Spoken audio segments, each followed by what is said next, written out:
बिस्मिल्लाहिर्रहमानिर्रहीम। अस्सलाम वालेकुम रहमतुल्लाहि व बरकातुहू। May peace, mercy and blessings of Allah subhanahu wa ta'ala be on all of you। तो अजीज तलबा, आज हम देखते हैं कि पार्टिसिपल क्या होते हैं। तो let's see participle. Participle participle की तीन किस्में होती हैं जी। पार्टिसिपल की तीन किस्में होती हैं।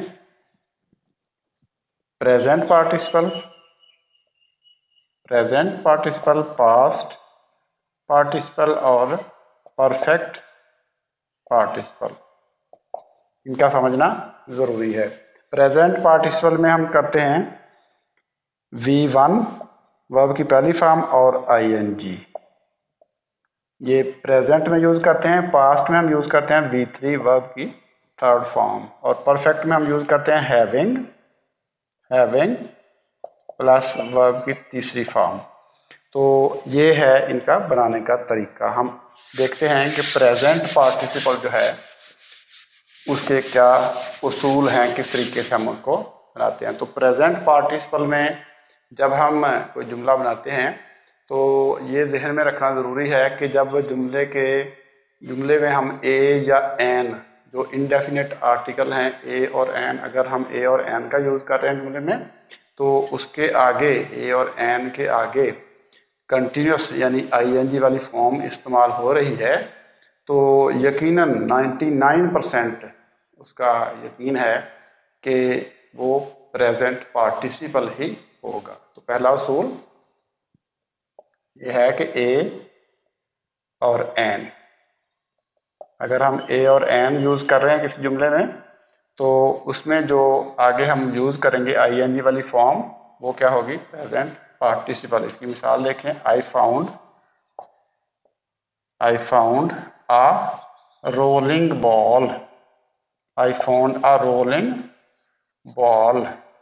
देखें, आ के बाद ing वाली फॉर्म है, तो ये प्रेजेंट पार्टिसिपल है। और पार्टिसिपल क्या होता है? ये वर्ब की ऐसी शक्ल होती है जो एडजेक्टिव का काम करती है, जो नाउन और प्रोनाउन के बारे में बताती है। नाउन ये है, हमारे पास बॉल है, इसके बारे में बता रही है कि बॉल कैसी है, रोलिंग बॉल है। तो ये एडजेक्टिव का काम करती है, एडजेक्टिव। तो पार्टिसिपल में यही होता है कि जो ing वाली फॉर्म है वो एडजेक्टिव का काम कर रही है, क्योंकि वो नाउन या प्रोनाउन के बारे में बता रही है। तो पहला रूल ये हो गया कि ए और एन अगर यूज करेंगे, तो ए और एन के बाद अगर ing वाली फॉर्म आती है तो वो क्या होगा? Present participle. इसको हम कहेंगे कि ये प्रेजेंट पार्टिसिपल है। जैसा कि हमने पहले रूल में भी देखा है कि इसके साथ ing लगती है। इसका दूसरा रूल देखें। दूसरा रूल ये है कि जब हम वर्ब्स ऑफ सेंसेस यूज करते हैं, जब इनको वर्ब्स ऑफ परसेप्शन भी कहते हैं, परसेप्शन, वर्ब्स ऑफ सेंसेस। देखिए, हमारे 5 जो हवासे खमसा है, सेंसेस हैं। नोज है, नोज का काम क्या है? स्मेल करता है। और टेस्ट, जुबान से हम क्या करते हैं? टेस्ट करते हैं। आई से क्या करते हैं? लुक, सी, ऑब्जर्व, ठीक है, नोटिस। और इसी तरह से कान से क्या करते हैं? Hear, listen. तो ये सारे हमारे क्या हैं? ये वर्ब्स ऑफ सेंसेस हैं। तो वर्ब्स ऑफ सेंसेस के साथ हम प्रेजेंट पार्टिसिपल भी यूज कर सकते हैं और बेयर इन्फिनेटिव भी यूज कर सकते हैं। तो बेयर इन्फिनेटिव वो होता है, एक तो इन्फिनेटिव होता है नॉर्मल, जो होता है 2+ यानी V1, 2 के बाद वर्ब की पहली फॉर्म लगती है, लेकिन बेयर इन्फिनेटिव के साथ 2 नहीं लगता। तो वो वाला जो इन्फिनेटिव है वो भी इसके साथ यूज कर सकते हैं। तो देखते हैं कि जो वर्ब्स ऑफ सेंसेस हैं, इनके साथ हम किस तरह से बेयर इन्फिनेटिव भी यूज कर सकते हैं और प्रेजेंट पार्टिसिपल भी यूज कर सकते हैं। तो देखें, जुमला मैं लिखता हूं, I saw her eat mangoes. I saw her eat mangoes. और सेकंड सेंटेंस में लिखता हूं, I saw her eating mangoes. अब देखें जुमले दोनों दुरुस्त हैं। यहाँ पे हमने क्या, पहले जुमले में हमने इस्तेमाल किया है इस जुमले में हमने इस्तेमाल किया है infinitive, bare infinitive, bare infinitive, bare infinitive है, टू के बगैर वर्ब की पहली फॉर्म है। ये भी जुमला ठीक है, लेकिन यहाँ पे क्या है, ये जुमला जाहिर कर रहा है कंप्लीटेड एक्शन को, कंप्लीटेड एक्शन को, यानी काम जो मुकम्मल हो गया है, कंप्लीटेड एक्शन को। यानी I saw her eat mangoes, मैंने उसको आम खाते हुए देखा, मतलब मुकम्मल आम उसको खाते हुए देखा, जब तक उसने ख़त्म नहीं कर लिया तब तक देखा। तो ये आ गया, यहाँ पे बेयर इन्फिनेटिव यूज़ कर सकते हैं इसके साथ हम। और दूसरा देखें, I saw her eating mangoes, अब ये इसमें पार्टिसिपल यूज़ किया है, तो पार्टिसिपल यूज़ करेंगे फिर भी ये ठीक होगा। तो पार्टिसिपल के लिए ये ज़ाहिर है ईटिंग आईएनजी वाली फॉर्म लगती है, तो I saw her eating mangoes. तो ये रूल है, सेकंड रूल हमारा, जो कि सेंसेस, वर्ब्स ऑफ सेंसेस के साथ हम यूज़ करते हैं। तो इसके बाद हम देखते हैं कि इसका तीसरा रूल जो है वो क्या है। थर्ड रूल इसका जो थर्ड रूल है, हम अपनी लाइफ में अक्सर औकात एक ही वक्त में दो काम करते हैं। मसलन ड्राइविंग करते हुए हम गाना सुन रहे होते हैं या टेलीफोन सुन रहे होते हैं, इसी तरह से टीवी देखते हुए हम कोई खाना खा रहे होते हैं। तो इस तरह के जो दो काम होते हैं इकट्ठे, उन कामों के लिए भी हम प्रेजेंट पार्टिसिपल यूज़ करते हैं। तो जब इन कामों के लिए प्रेजेंट पार्टिसिपल यूज़ करेंगे तो जो सेकंड एक्शन होगा उसमें हम प्रेजेंट पार्टिसिपल का इस्तेमाल करेंगे। सेकंड एक्शन में देखें, इसमें जुमला मैं लिखता हूं, she watched TV, she watched TV eating, या इंजॉइंग लिख देते हैं, इंजॉइंग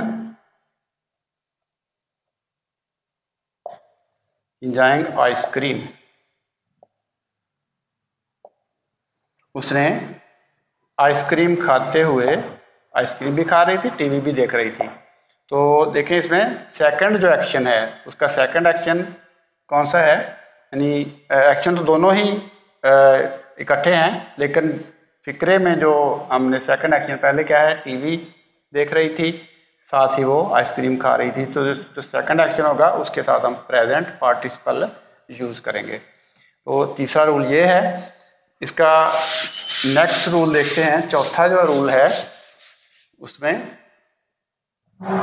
रूल नंबर 4 जो है उसमें ये है कि अगर दो एक्शन हो रहे हैं और एक एक्शन जो है वो पहले हो रहा है और उसके साथ ही फौरन दूसरा एक्शन हो रहा है, तो उसके लिए भी हम प्रेजेंट पार्टिसिपल को यूज़ करते हैं। यानी दो एक्शन हो रहे हैं, एक पहले हो रहा है और उसके बाद थोड़े गैप के बाद दूसरा हो रहा है, तो दोनों एक्शन, मसलन खाना खाते हुए, खाना खाकर वो बाहर निकल गया, तो इस तरह के जो जुमले हैं वो भी इसमें हम प्रेजेंट पार्टिसिपल में यूज़ करते हैं। मसलन देखें, seeing the police, seeing the police, the thief ran away, ran away। तो देखें पहला इसमें जो एक्शन है, पहला action seeing the police, police को देखकर, थीफ रेन अवे, चोर भाग गया। पहला एक्शन जो है हमने पहले में प्रेजेंट पार्टिसिपल यूज करना है। तो जब दो एक्शन हो रहे हों, दो एक्शन एक ही पर्सन करता है, एक्शन एक, यानी देखें एक ही पर्सन के एक्शन है। सीइंग द पुलिस, पुलिस को देखकर, द थीफ रेन अवे, चोर भाग गया। पुलिस को चोर नहीं देखा है, एक ही बंदा दो एक्शन कर रहा है, एक ही पर्सन दो एक्शन कर रहा है। तो जो पहला एक्शन है यानी गैप के साथ कर रहा है, देखकर फौरन ही भाग गया। तो एक तो इसमें देखें कि ये इसमें जल्दी जो क्विक एक्शन है वो जाहिर करने के लिए इसको यूज़ किया जाता है। Seeing the police, the thief ran away, police को देखते ही चोर भाग गया। तो इसमें जो पहला एक्शन है उसमें हम प्रेजेंट पार्टिसिपल यूज करते हैं, और जो दूसरा एक्शन है उसमें हम पास्ट, सिंपल पास्ट जो है उसको यूज करते हैं। तो ये प्रेजेंट पार्टिसिपल के ये रूल्स हैं जो 4 हैं। इसके बाद हम देखते हैं कि पास्ट पार्टिसिपल जो है वो किस तरह से यूज होता है। Past participle, past participle, past participle में देखिए मैंने बताया था कि V3 यूज होती है वर्ब की तीसरी फॉर्म। तो देखें इसमें I saw a broken glass, मैंने टूटा हुआ शीशा देखा। अब देखिए ये क्या है, एक्शन कंप्लीटेड है। एक्शन क्या है, कंप्लीटेड है, मुकम्मल एक्शन। इन कंप्लीटेड एक्शन के लिए हम पास्ट पार्टिसिपल को यूज करते हैं। I saw a broken glass, I saw a broken window, इस तरह के हम जुमले जो हैं जब इस्तेमाल करते हैं तो देखें थर्ड फॉर्म है। काम ये भी एडजेक्टिव का ही कर रहा है, एडजेक्टिव का काम ये भी एडजेक्टिव का ही कर रहा है, लेकिन क्या है कि ब्रोकन कंप्लीटेड एक्शन है। तो ये क्या है, पास्ट पार्टिसिपल। पास्ट पार्टिसिपल जो वर्ब की तीसरी फॉर्म है उसके साथ बनता है, और काम क्या करता है, एडजेक्टिव का, उसको कहते हैं कि पास्ट पार्टिसिपल है। पास्ट पार्टिसिपल का सिर्फ एक ही रूल है, इसको ही मद्देनजर रखना है। इसके बाद हम देखते हैं कि परफेक्ट पार्टिसिपल क्या होता है। Perfect perfect participle, participle perfect participle का मैंने बताया था कि हैविंग प्लस V3 थी। हैविंग के साथ वर्ब की तीसरी फॉर्म थी परफेक्ट पार्टिसिपल में। तो देखें इसमें जुमला दो काम जब हम करते हैं किसी गैप के साथ, किसी गैप के साथ दो काम करते हैं तो फिर हम ये जो परफेक्ट पार्टिसिपल इसको हम इस्तेमाल करते हैं, यानी कुछ गैप के साथ दो काम जब करते हैं। देखें हैविंग टेकन फूड या taken meal, having taken meal he went outside, खाना खाने के बाद वो बाहर चला गया। खाना खाने के बाद इसका मतलब आफ्टर समझ लें, हैविंग इसका मतलब समझ लें कि ये आफ्टर के मानों में यूज होता है। Perfect participle having taken meal he went away, having wearing his suit, having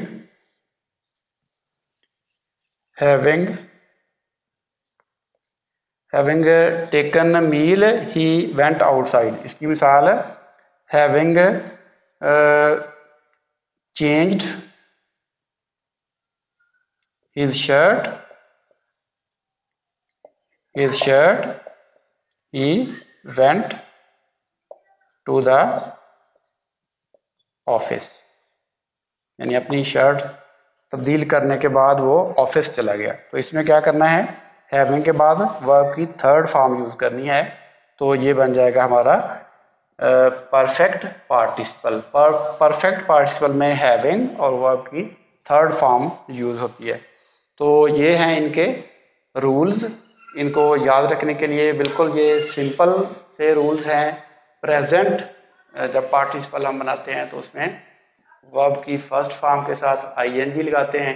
तो उसमें मैंने बताया है कि ए और एन, जब हम ए और एन लगाते हैं उसके बाद ING वाली फॉर्म आती है तो वो समझ लें कि प्रेजेंट पार्टिसिपल है।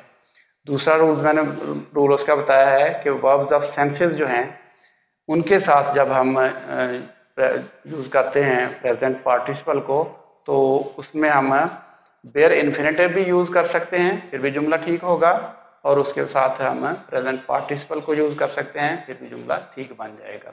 अगर दो एक्शन एक ही वक्त में हो रहे हैं और एक ही पर्सन उनको अंजाम दे रहा है तो वो दोनों एक्शन जब होंगे तो उसमें जो सेकंड वाला एक्शन होगा, सेकंड वाले एक्शन को हम प्रेजेंट पार्टिसिपल में बयान करेंगे। इसी तरह से जब दो एक्शन एक के बाद दूसरा, after one and after each other, एक के बाद दूसरा एक्शन जब हो रहा होगा यानी एक ही आदमी दो काम कर रहा है, एक के बाद दूसरा काम कर रहा है। मसलन पुलिस को देखकर चोर भाग गया, seeing the police the thief run away, तो एक काम के बाद फौरन ही दूसरा काम हो रहा है, तो वहां पे भी हम प्रेजेंट पार्टिसिपल यूज करेंगे, लेकिन वहां पे हम जुमले के पहले हिस्से में प्रेजेंट पार्टिसिपल यूज करेंगे। तो पास्ट पार्टिसिपल में सिंपल है, पास्ट पार्टिसिपल में वर्ब की तीसरी फॉर्म यूज करनी है। I saw a broken glass, I saw a broken window, इस तरह से, यानी वर्ब की तीसरी फॉर्म जो है वो एडजेक्टिव का काम करेगी, नाउन की सिर्फ बयान करेगी, तो वो हो जाएगा हमारा पास्ट पार्टिसिपल। इसी तरह से हम परफेक्ट पार्टिसिपल में हैविंग प्लस वर्ब की तीसरी फॉर्म, यानी दो काम, पहला काम करने के बाद दूसरा काम शुरू होता है, तो पहले में हैविंग वर्ब की तीसरी फॉर्म लगाएंगे और उसके बाद हम अगला जो टेंस है वो इस्तेमाल करके जुमला बना देंगे। Having seen the police he rain away, the thief rain away, police को देखकर चोर भाग गया। तो इस तरह से जो जुमले हैं वो हम परफेक्ट पार्टिसिपल में बनाते हैं। तो hope you would have understood these things. These are very simple rules of present and present, past and perfect participle. तो अगर आपको ये समझ आए हैं तो इनको आगे मज़ीद शेयर करें, लाइक करें। देखें, लाइक करने से और शेयर करने से, और अगर चैनल आप सब्सक्राइब करते हैं तो इससे जो काम करने वाला होता है ना उसकी हौसला अफजाई होती है। हौसला अफजाई बड़ी चीज़ होती है। एक होती है हौसला शिकनी। हौसला शिकनी करने वाले शख्स की कहीं पर भी जो है वो यानी तारीफ नहीं की जाती, उससे हर कोई जो है वो जान छुड़ाता है, पीछे हटता है। हौसला शिकनी करने वाले शख्स यानी नेसेयर और ड्रीम स्टीलर, इस तरह के जो शख्स होते हैं, इनसे हर कोई जो है वो पीछे हटता है, बचता है। या वैम्पायर्स, ऐसे लोग होते हैं जो कहते हैं कि नहीं नहीं ये काम नहीं हो सकता, ये इस तरह से, यानी या फिर वो तनकीद ही करते हैं। तो आपके लाइक से और आपके जो है वो शेयर करने से या चैनल सब्सक्राइब करने से या आप देखेंगे तो इससे जो काम करने वाला है उसकी हौसला अफजाई होती है और वो मज़ीद ज़्यादा लगन के साथ काम करता है। तो उम्मीद है कि आप लोग वो ये वीडियोस पसंद आएगी, ये वीडियोस पसंद आ रही होंगी और ये भी आपको सबक जो है वो समझ आया होगा। तो फिल वक्त इस वीडियो से अल्लाह हाफिज़, अस्सलाम वालेकुम वरहमतुल्लाहि वबरकातुहू।